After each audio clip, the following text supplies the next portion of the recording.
Minus 8 dyne centimetre square divide by গ্রামের square. তাহলে এর মাত্রা যদি আমরা, এটা হচ্ছে সিজিএস ইউনিটে, তাহলে এসআই ইউনিট কি হবে 6.67 ইন্টু 10⁻11, ঠিক একদম, নিউটন মিটার স্কোয়ার কেজি তার স্কোয়ার এসআই ইউনিটে। এই হচ্ছে আমাদের কি নিউটন গ্র্যাভিটেশন সূত্র এবং তার ফার্স্ট লেকচার। এখানে আমরা লাস্ট শেষ করলাম কি জি এর ইউনিট দিয়ে। এটাকে তোমাকে সিম্পলি মেমোরাইজ করতে হবে। তো এরপরে একটা ডেফিনেশনের সংজ্ঞা অনুসারে এখানে বলছে কি, দেখো তোমাদের লাস্ট পয়েন্ট লেখা রয়েছে এখানে। কী বলছে ওখানে লাস্ট পয়েন্টটা? বলছে জি এর সংজ্ঞা অনুসারে 1 মিটার দূরত্বের ব্যবধানে 1 কেজি ভরের দুটি বস্তুর রাখলে তারা পরস্পরকে যে বল দ্বারা আকর্ষণ করে, সেটাই হচ্ছে এই আকর্ষণ করে সেই বলটার মান হবে 6.67 10⁻11 নিউটন বলে আকর্ষণ করে। স্পষ্টতই এটি অত্যন্ত স্বল্প মানের একটা বল। এই জন্য আমাদের বাহ্যিক জীবনে এই বল সম্পর্কে আমরা কোনো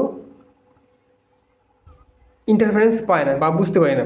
বাট কিন্তু পৃথিবীর রেসপেক্টে আমাদের যে গ্র্যাভিটেশনাল ফোর্স হয়েছে, যখন আমরা কোনো জায়গা থেকে লাভ দিয়েছি, পৃথিবী আমাদের নিজের দিকে টানছে, সেটাকে আমরা অনুভব করতে পারি। কারণ কি, সেই ক্ষেত্রে পৃথিবীটা একটা হিউজ বডি, তার মাসটাও হিউজ, সেই রেসপেক্টে আমরা সেই বলটাকে অনুভব করতে পারি।